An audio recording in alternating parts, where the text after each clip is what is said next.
Hi guys, सो आज हम लोग स्टार्ट करेंगे एक्सरसाइज 1.1 एंड आई होप कि आप लोग इसका बेसिक वीडियो देख चुके होंगे। अगर आपने उस बेसिक वीडियो को नहीं देखा है देन आई बटन या फिर डिस्क्रिप्शन चेक कर लो, वहाँ आप लोग को जरूर मिलेगा। ठीक है, ये मैं इसलिए बोल रहा हूँ क्योंकि अगर आप उस बेसिक वीडियो को देखने के बाद इस एक्सरसाइज के क्वेश्चन को सोल्व करोगे तो आप लोग को एक अलग तरह का फीलिंग आएगा। And if you want to feel this feeling then firstly watch this basic video of this exercise. ठीक है, जो कि मैंने आई बटन या फिर डिस्क्रिप्शन में दे दिया है। ठीक है, तो करते हैं शुरू। Let's begin.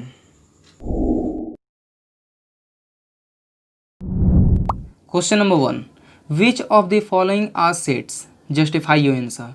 यानी कि ये जितने भी क्वेश्चन दिए गए हैं क्वेश्चन नंबर 1 में, ठीक है, इसमें आप लोग को ये पता करना है कि कौन सा सेट है और कौन सेट नहीं है। ठीक है, तो अगर आप सेट कहते हैं कि ये हाँ सेट है तो इसको आप लोग को प्रूफ करना पड़ेगा कि हाँ सेट कैसे है। अगर नहीं कहेंगे तो ये भी प्रूफ करना पड़ेगा कि नहीं कैसे है। ठीक है, तो यहाँ सिंपल सा लॉजिक है। सेट किसे कहेंगे? तो जो वेल डिफाइन होगा उसे सेट कहेंगे। तो वेल डिफाइन पता कैसे करेंगे? आई थिंक आप लोग बेसिक वीडियो देखने के बाद ये अगर सॉल्व करते होंगे तो पूरा समझ में आता होगा। ठीक है, तो कैसे कहेंगे? जैसे इस क्वेश्चन, ये क्वेश्चन सेट है या फिर नहीं, तो इससे पहले ये पता करना पड़ेगा कि ये वेल डिफाइन है या नहीं। ठीक है, तो कैसे पता करेंगे? जैसे इस क्वेश्चन को आप किसी से भी पूछ लो, ठीक है, इस क्वेश्चन को आप किसी से भी पूछ लो, उस सभी का आंसर सेम ही होगा। ठीक है, यानी कि जो आपका आंसर होगा वो और दूसरे का भी आंसर होगा। क्लियर है? तो जैसे क्वेश्चन नंबर 1 ये कह रहा है the collection of all the months of a year beginning with the letter J. यानी कि एक ऐसा कलेक्शन, सेट जानते हैं अ कलेक्शन ऑफ ऑब्जेक्ट, तो कलेक्शन तो रहेगा ही। ठीक है, और सेट है या फिर नहीं ये पता करने के लिए अ कलेक्शन ऑफ ऑब्जेक्ट जो कि वेल डिफाइन होना चाहिए। ठीक है, तो all the months of a year, तो साल में कितना मंथ होता है? 12। तो वो बोल रहा है कि बिगिनिंग विद द लेटर जे, जो कि जे से शुरू होता है। तो जैसे मेरा आंसर हुआ इसमें जनवरी, जून एंड जुलाई, इसके अलावा तो जे से शुरू कोई नहीं होता। तो इसका क्या होगा? इसका हो जाएगा जनवरी, जून एंड जुलाई। तो ये हुआ आंसर। ठीक है, इसको ब्रैसेस में भी रख सकते हैं, ऐसे सेट ऐसे ही निकाला था। तो अब यहाँ हम लोग क्या कहेंगे कि जनवरी, इसका जो फर्स्ट लेटर है वो जे से है, ये भी जे से है एंड ये भी जे से है। ठीक है, तो ये कह रहा है कि बिगिनिंग विद लेटर जे, जो जे से शुरू होता है। तो मेरा आंसर हुआ जनवरी, जून एंड जुलाई। क्या आपका आंसर इससे मैच कर रहा है? मैच कर रहा है, यानी कि ये क्या हुआ? ये एक वेल डिफाइन कलेक्शन है। ठीक है, और वेल डिफाइन कलेक्शन है यानी कि इसको क्या कहेंगे? ये एक सेट है। तो अब इसको लिखेंगे कैसे? ठीक है, क्योंकि यहाँ आपको जस्टिफाई भी करना है, यानी कि आंसर बता रहे हैं तो उसको आप लोग को प्रूव भी करना कि आखिर कैसे। ठीक है, तो पहले तो लिखेंगे येस येस। ठीक है, अब इसके बाद ये क्वेश्चन लिखना शुरू कर देंगे। The collection of all the months of a year beginning with the letter J. ठीक है, यहाँ तक लिख दिए और उसके बाद इज वेल डिफाइन, बस इसके बाद लिख देना इज वेल डिफाइन। ठीक है, फिर hence it is a set. ठीक है, क्लियर है? तो ऐसे लिख सकते हैं आप लोग। ठीक है ना। अब क्वेश्चन नंबर 2, इसको भी वैसे ही करना। अगर हम दूसरे से पूछें और अपना और उसका मैच कराएं तो क्या ये आंसर सेम आता है? अगर सेम आएगा तो सेट है, यानी कि वेल डिफाइन है तो सेट है। ठीक है, और नहीं अगर सेम आया तो यहाँ क्या हो जाएगा? ये वेल डिफाइन नहीं होगा, जिसके कारण ये सेट नहीं होगा। क्लियर? तो क्वेश्चन नंबर 2 कह रहा है कि the collection of 10 most talented writer in India. ठीक है, तो 10 most talented writer in India, तो क्या आपको इसमें ऐसा लगता है कि आपका और उसका आंसर मैच करेगा? कभी नहीं, क्योंकि आप ये तो नहीं पता कि आप कौन कौन से राइटर को पसंद करते हो, वो भी 10। ठीक है, 10 बताना है। और दूसरे से पूछोगे तो शायद उसमें आपका या उसका 2 या 3 मैच कर पाए, बाकी सब अलग हो जाए। ठीक है, सब तो ये मैच नहीं कर सकता, तो ये क्या हो जाएगा? No, the collection of 10 most talented writer in India is not a well defined. ठीक है, hence it is not a set. Clear है? तो ये बस कंक्लूजन में यही लिखना है, जो इसका आंसर रहेगा बस ऐसा ही रहेगा। ठीक है, क्वेश्चन बस इसके आगे क्या लिख देना? Is not a well defined. अगर अब हुआ मैच कर रहा है तो इज अ वेल डिफाइंड। ठीक है, hence it is a set, और नहीं हुआ तो is not a well defined, hence it is not a set. बात क्लियर है? Number 3, a team of 11 best cricket batsman of the world. ठीक है, तो ये सिर्फ इंडिया में ही नहीं चुनना है, ये पूरे वर्ल्ड में चुनना है। ठीक है, और 11 बेस्ट बैट्समैन, जो कि 11 सबसे अच्छा क्रिकेट में बैट्समैन हो, ठीक है। तो शायद आपके नज़र में दूसरा हो और मेरी नज़र में दूसरा हो, ठीक है, यानी कि आंसर तो मैच नहीं करेगा। तो यहाँ क्या हो जाएगा, no, a team of 11 best cricket batsman of the world is not a well defined, hence it is not a set. Clear है। Number 4, the collection of all boys in your class, ठीक है। तो ये क्या कर रहा है, the collection of all boys, ठीक है, सिर्फ लड़के, इन योर क्लास, आपके क्लास में। तो आप अपने क्लास में जाओ एंड आफ्टर डैट पूरे जितने भी गर्ल्स है वो सबको हटाकर एंड पूरे भी जितने भी बॉयज़ हैं सबको पहले काउंट कर लो, ठीक है। और बाहर आकर दूसरे से पूछोगे कि जितने भी लड़के हैं वो सबको गिन कर आओ, तो वो क्या, आप आंसर तो अलग नहीं होने वाला, ठीक है। तो यहाँ क्या हो जाएगा, yes, the collection of all boys in my class, ठीक है, is a well defined, so that it is a set, या फिर hence it is a set. Clear है। Number 5, the collection of all natural numbers less than 100, ठीक है। तो ये क्या कर रहा है, the collection of all natural numbers, यानी कि जितने भी नेचुरल नंबर होते हैं, पता है कहाँ से शुरू होता है, 1 से लेकर इनफाइनाइट तक जाता है। ये बोल रहा है लेस देन 100, यानी कि 100 से छोटा, तो 100 भी नहीं, 100 से छोटा यानी कि 99 तक, 1 to 99। तो यहाँ क्या हो जाएगा, ये हो जाएगा, इसको ऐसे लिख सकते हैं 1 2 3 4 and dot dot dot dot 199, ठीक है, 100 तक तो नहीं है। क्लियर है ना। तो ये क्या हो जाएगा, the collection of all natural numbers less than 100 is a well defined, hence it is a set, ठीक है। A collection of novels written by the writer Munshi Premchand. तो क्या आपको ये लगता है कि ये सेट है या फिर नहीं, ठीक है। ज़्यादातर का आंसर रहेगा नहीं सेट है, लेकिन ये सेट है। कैसे, क्योंकि जो मुंशी प्रेमचंद हैं उनका नोवेल एक लिमिटेड है, ठीक है, यानी कि वो नोवेल ये नहीं कि लाखों की संख्या में लिखे हैं, अनगिनत लिखे हैं, इनफाइनाइट लिखे हैं, ऐसा भी नहीं है। वो एक लिमिट है, हाँ 200 300 400 एक लिमिट है, ठीक है, कि हाँ बस इतना ही लिख कर वो चले गए, ठीक है। तो ये एक सेट है, क्योंकि वो कम से कम हम उसको गिन तो पा रहे हैं, ठीक है।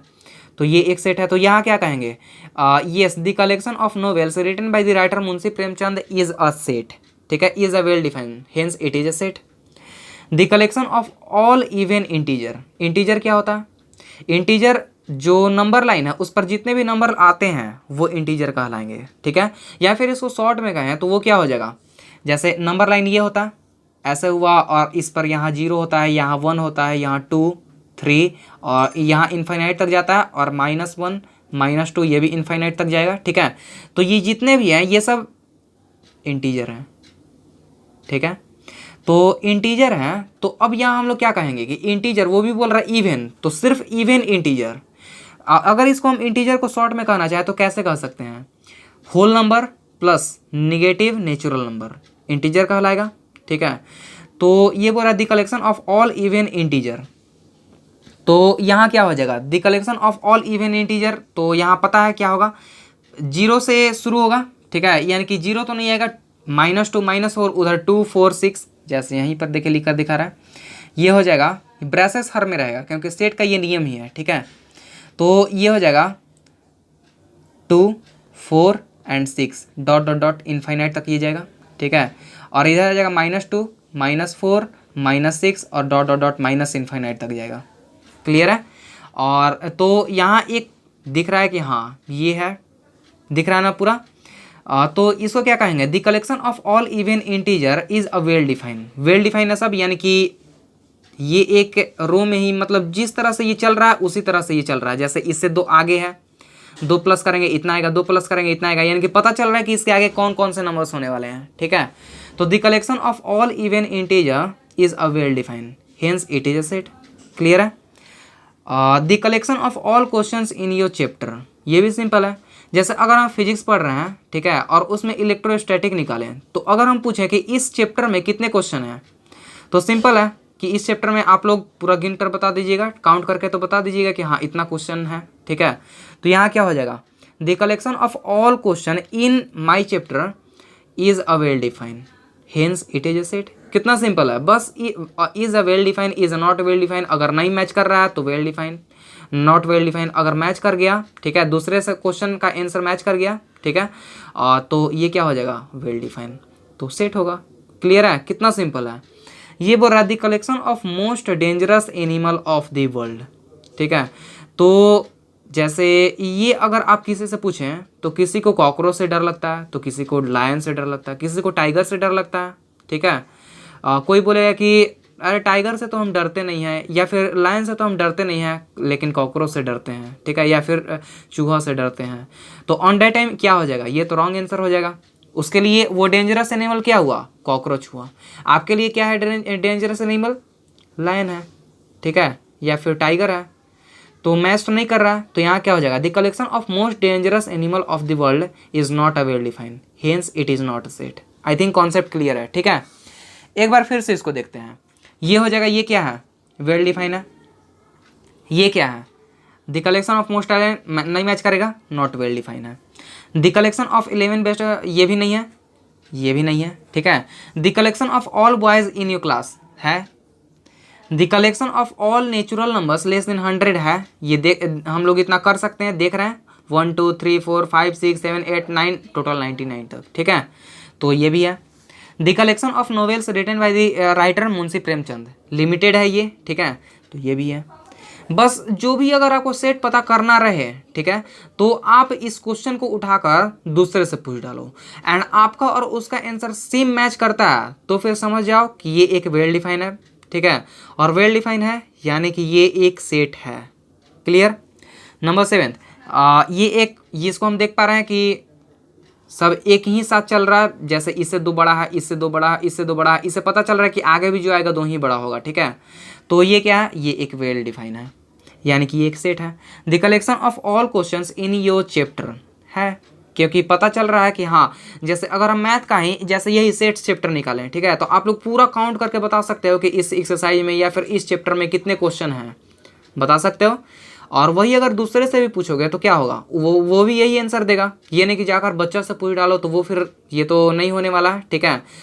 तो उसी से पूछो जो थोड़ा जानता है, ठीक है, तो वो क्या होगा, बताएगा जो आपका आंसर और उसका आंसर मैच करेगा। The collection of most dangerous animal of the world नहीं मैच करेगा, तो ये नहीं है। क्लियर, कितना सिंपल है, बहुत simple.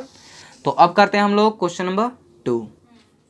Late A is equal to इतना, एक सेट दिया है, insert the appropriate symbol belongs to और not belongs to in the blank space. तो आखिर ये बिलोंग्स टू और नॉट बिलोंग्स टू होता क्या है, ठीक है। तो इसके लिए एक छोटा सा एग्जाम्पल, कोई अगर आपसे पूछता है कि where do you belongs to, तो आप उसका क्या आंसर देते हो, आई एम बिलोंग्स टू, जहाँ आप रहते हो, ठीक है। तो एक एरिया है उसके अंदर आप लोग रहते हो, तो ये भी यही चीज़ है। ये बोल रहा है कि इसका क्वेश्चन नंबर फर्स्ट कि 5 यहाँ आपको फिल करना है कि बिलोंग्स टू होगा कि नॉट बिलोंग्स टू होगा, ए, यानी कि ये जो 5 है वो ए के अंदर है या नहीं, ठीक है, यानी कि सेट ए के अंदर है या नहीं। ये एक सेट है, तो ए के अंदर ये 5 है, ठीक है, तो ये क्या हो जाएगा, बिलोंग्स टू। सिंपल, ऐसे करना है और इसको ऐसे, इसको कहेंगे बिलोंग्स टू, ठीक है। और नहीं मतलब क्या होता है, काट देना रहता है। तो अगर बोला कि नॉट बिलोंग्स टू, ऐसे ही देंगे, बस इसको काट देंगे, मतलब नहीं है, ठीक है, इसको कहेंगे not belongs to. 8 is belongs to और नॉट बिलोंग्स टू ए, तो ये ए में इनसेट ए क्या होगा, यहाँ बिलोंग कर रहा है कि नहीं। तो 8 1 2 3 4 5 6, सिर्फ 6 ही तक है, 8 तो है नहीं, ये क्या हो जाएगा, नॉट बिलोंग्स टू। क्लियर है। 0 इज बिलोंग्स टू और नॉट, तो ए में 0 है या नहीं, नहीं है, तो ये क्या हो जाएगा, नॉट बिलोंग्स टू। बहुत सिंपल है। 4 ए में है या नहीं, 4 है, यानी कि ये क्या हो जाएगा, बिलोंग्स टू। और 2 भी है ए में, तो ये भी बिलोंग्स टू। और 10 तो दिख ही नहीं रहा, ठीक है, तो ये हो जाएगा नॉट बिलोंग्स टू। क्लियर है, belongs to and not belongs to तो आई थिंक समझ में आया होगा, ठीक है ना। तो अब करते हैं question number 3। Write the following sets in the roster form, यानी कि ये जितने भी क्वेश्चन हैं वो सब सेट बिल्डर फॉर्म में दिए हुए हैं एंड सबको रोस्टर फॉर्म में लिखना है, ठीक है। और बेसिक थ्योरी में तो बता दिए कैसे रोस्टर को सेट बिल्डर फॉर्म में हम लोग चेंज करते हैं या फिर सेट बिल्डर फॉर्म को रोस्टर फॉर्म में चेंज करते हैं, ठीक है। तो आई थिंक ये सब आप लोगों का कंप्लीट होगा। तो कैसे करेंगे इसको, ए इज इक्वल टू दिया है कि x such that x is an integer and ये क्या होता है, ठीक है, समझा रहे तुरंत। इसमें ज़्यादा दिक्कत नहीं है, ये आपको जस्ट इसके आगे वाला चैप्टर यानी कि जब आप लोग कॉम्प्लेक्स नंबर पढ़ लीजिए, कॉम्प्लेक्स नंबर क्वाड्रेटिक इक्वेशन, तो उसके बाद एक चैप्टर आएगा जिसका नाम है लीनियर इनइक्वालिटीज, ठीक है, क्लास 11th में ही। तो उसमें पूरा ऐसे क्वेश्चन डिटेल समझने के लिए, ठीक है। एंड आई थिंक ऐसा भी आप लोग आता होगा, ठीक है, आप लोगों को क्लास 10 से ही पढ़े होंगे। तो ये क्या है, एक सच डैट एक्स इस प्रकार है कि x is an integer, x एक इंटीजर है, ठीक है। इंटीजर पता है क्या होता है, पूरा whole number plus negative natural number, ठीक है ना। एंड ये तो क्या होता है, पहले ये जाने, पूरा होल नंबर प्लस इंटीजर जानते हैं, पूरा whole number plus negative natural number, तो क्या हो जाएगा 0 1 2 3 4 5 6 और इधर आ जाएगा -1 -2 -3, सब इनफाइनाइट तक जाएगा, ठीक है। तो ये कह रहा है कि -3 less is equal to X, इसको दो पार्ट में करेंगे, पहला ये पार्ट और दूसरा ये पार्ट, ठीक है, इतना। तो पहला पार्ट ये कह रहा है, इतना पहले देखें तो ये कह रहा है कि x जो है वो -3 से बड़ा है या फिर उसके इक्वल है, ठीक है। बड़ा छोटा तो आई थिंक आप लोग जानते होंगे, अगर ऐसे किए, ठीक है, और यहाँ लिखे हैं 2 और यहाँ 3, तो यहाँ क्या कह सकते हैं, 3 जो है वो 2 से बड़ा है। तो ये वाला स्पेस, ये वाला जो चिन्ह है वो बड़ा या छोटा दिखाता है। जैसे यहाँ ये लंबाई हम लोग देख रहे हैं, ये थोड़ा बढ़ा हुआ है, ठीक है ना, लेंथ इसका बढ़ा हुआ है, तो जहाँ बढ़ा उधर उस तरफ बढ़ा, ठीक है। जहाँ छोटा, ठीक है, यहाँ देख रहे हैं कि यहाँ सिर्फ बहुत छोटा है, इट मीन्स यहाँ पॉइंट भर का सिर्फ है, तो यहाँ क्या हो जाएगा, इस तरफ छोटा, क्लियर है। तो यहाँ क्या है, बड़ा इस तरफ दिख रहा है, ये बड़ा है, यानी कि x जो है वो -3 से बड़ा है या फिर इसके इक्वल भी है, -3 भी हो सकता है। पहला स्टेटमेंट ये कह रहा है। सेकंड स्टेटमेंट ये कह रहा है कि x जो है वो यहाँ क्या है, यहाँ सिर्फ पॉइंट ही टच हो पा रहा है, तो x जो है वो 7 से छोटा है, इक्वल नहीं है, यहाँ इक्वल का साइन नहीं दिया है, ठीक है। x जो है वो 7 से छोटा है, ठीक है, क्लियर है कॉन्सेप्ट। तो यहाँ हम लोग कह सकते हैं कि a is equal to integer, यानी कि x जो है इधर पहले माइनस की तरफ देखेंगे तो ये हो जाएगा -3 के इक्वल या फिर -3 से बड़ा, ठीक है। तो बड़ा क्या होगा, -3 -2 -1, माइनस में तो जैसे घटते जाएंगे वैसे बड़ा होते जाता है, एंड 0 1 2 3 4 5 6 7 8 9 10 ऐसे जाएगा। तो -3 भी होगा इसमें क्योंकि इज इक्वल टू भी बोल रहा है, ठीक है। -3 -2 -1 1 0 भी होगा, ठीक है, 0 1 2 कहाँ तक, x जो है वो 7 से छोटा है या फिर 7 के इक्वल नहीं है, ठीक है। इक्वल यहाँ नहीं, इक्वल का यहाँ साइन नहीं दिखा रहा, अगर ऐसे कर देता या फिर ऐसे कर देता वो क्या होता, इक्वल का यहाँ साइन रहता, बट ये है नहीं। तो x जो है वो 7 से छोटा है, यानी कि सिर्फ 6 तक, 7 नहीं इसमें गिना जाएगा। तो 2 यहाँ 3 4 5 एंड 6, ठीक है। इसको एक सिंपल तरह से दिखा देना है, ठीक है। इसको कहेंगे हम लोग टेबुलर रोस्टर फॉर्म, ठीक है। क्लियर है ये चीज़, कोई दिक्कत नहीं। नंबर सेकंड ये कह रहा है b is equal to set दिया है एक such that x is a natural number. Natural number क्या होता है, जो 1 से शुरू हो और इनफाइनाइट तक जाए। इसमें कंडीशन लगाया है कि लेस देन 6, जो 6 से छोटा हो, इज इक्वल टू नहीं बोल रहा है, सिर्फ 6 से छोटा यानी कि 5 तक। तो यहाँ क्या हो जाएगा, b इज इक्वल टू ये हो जाएगा 1 से होगा शुरू, 1 2 3 4 एंड 5, 6 गिना जाएगा नहीं, क्योंकि ये बोल रहा है 6 से छोटा, 6 के इक्वल नहीं बोल रहा है, ठीक है। तो सिर्फ 5 तक, कोई दिक्कत नहीं, ठीक है। Question number third, c is equal to ये कह रहा है कि एक such that x is a 2 digit natural number such that the sum of its digit is 8, ठीक है। तो इसमें थोड़ा सा अपना माइंड लगाना है कि पहला तो ये बोल रहा है कि जो नेचुरल नंबर क्या होता है, जो 1 से शुरू होता है, ठीक है, और इनफाइनाइट तक जाता है। टू डिजिट इट मीन्स 1 2 3 4 तो होने वाला नहीं है, क्योंकि ये सब एक एक डिजिट का है। तो टू डिजिट कहाँ से आ जाएगा? 10 से शुरू होगा, 2 अंक का, ठीक है। तो 10 से शुरू होगा, यानी कि 10 से शुरू होगा और कहाँ तक? 99 तक। ये बढ़ता जाएगा और ये आ जाएगा 99 तक, ठीक है। इसके बाद तो 100 हो जाएगा 3 डिजिट का। बस इसी बीच आपको ऐसा नंबर्स ढूंढना है कि the sum of its digit, यानी कि जब ये दोनों को जोड़े, ठीक है, तो उसका आंसर 8 आना चाहिए। जैसे ये दोनों को जोड़ने पर कितना आएगा? 1 + 0 = 1 आ रहा है। ये दोनों को जोड़ने पर 9 + 9 = 18, ठीक है। तो उसी तरह 8 आए, तो 8 आए कहाँ तक जाएगा? ये जोड़ेंगे, यानी कि हर एक के बीच होगा। जैसे 10 से लेकर 20 के बीच होगा, ठीक है। 20 से लेकर 30 के बीच 1 होगा, इसके बीच 1 होगा, इसके बीच भी 1 होगा, सबके बीच 1 होगा। 30 से लेकर 40 के बीच भी 1 होगा, ठीक है। तो कौन कौन से यहाँ नंबर्स होंगे? ये हो जाएगा 10 से लेकर 20 के बीच कौन सा नंबर आएगा? 1 + 7, ठीक है। 1 है प्लस यहाँ कितना रहना चाहिए? 7, तो 8 हो जाएगा, ये हुआ 17, ठीक है। 20 और 30 के बीच कौन सा नंबर आएगा? तो 20 और 30 यानी कि 2 से हो रहा है, तो 2 से हो रहा है, तो 2 + 6 = 8, तो 26 हुआ, ऐसे ही, ठीक है। तो यहाँ क्या हो जाएगा? यहाँ सोल्व करते जा रहा है। C = ये हो जाएगा, पहला 17 और 26 ला चुके हैं, 17 और 26, ठीक है। नंबर थर्ड 30 और 40 के बीच, 30 और 40 के बीच आएगा 30 और 40 के बीच 3 + 5 35, ठीक है, = 8 हो जाएगा। फिर हो जाएगा 4 + 4, ये तो सिंपल है, = 8।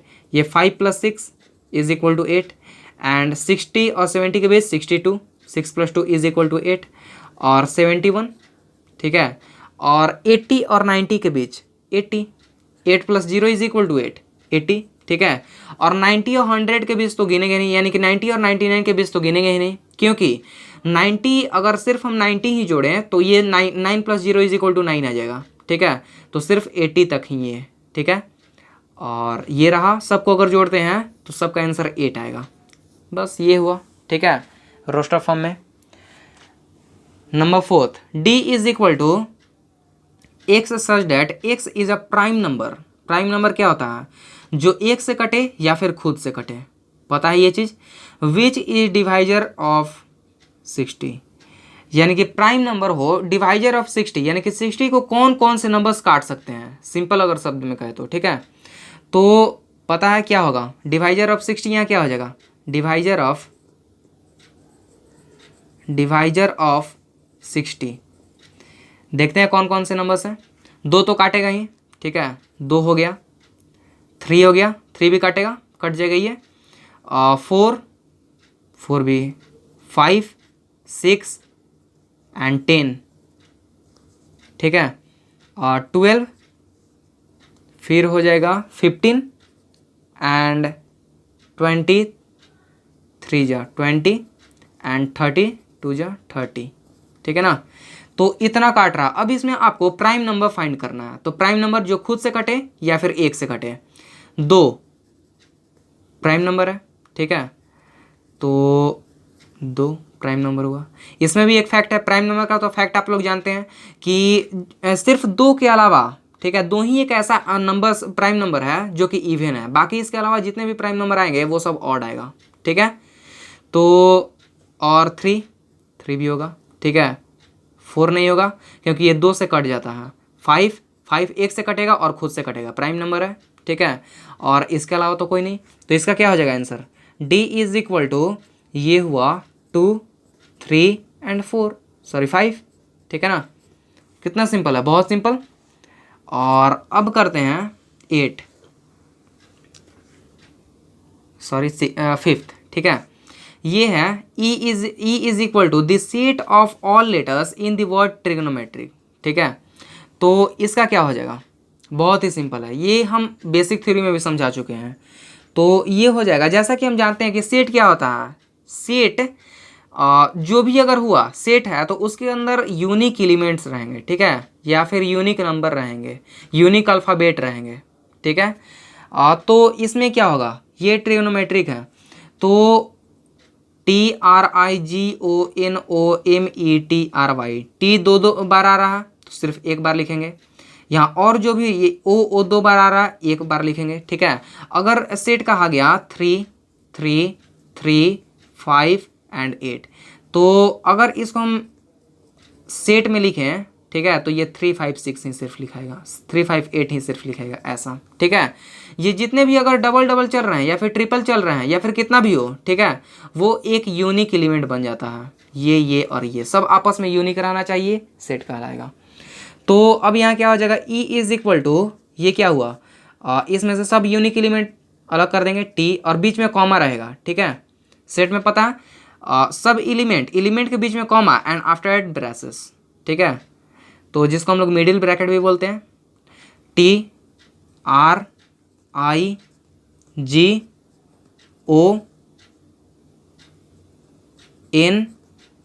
और ओ तो हो चुका है, ठीक है, यहाँ हो चुका ME और Y, R हो चुका है, T हो चुका है, Y, ठीक है। TRIGON, यहाँ M भी होगा, ठीक है, यहाँ हो जाएगा M, एक और M जोड़ लेना आप लोग, क्लियर है। तो ये हो जाएगा TRIGONMEY, ठीक है, यानी कि हर एक यूनिक एलिमेंट आपस में निकाल देंगे। क्वेश्चन नंबर F, ये कह रहा कि F is equal to this set of all letters in the word BETTER। तो कैसे करेंगे, वही सब यूनिक एलिमेंट गया निकल जाएगा। तो F इज इक्वल टू, ये क्या होगा, F इज इक्वल टू, ये हुआ B E, T दो बार है, सिर्फ T एक बार होगा, E हो चुका है, सिर्फ R होगा, ठीक है, बस यही हुआ। तो कॉन्सेप्ट क्लियर है, ठीक है, कोई दिक्कत नहीं। अब करते हैं क्वेश्चन नंबर 4।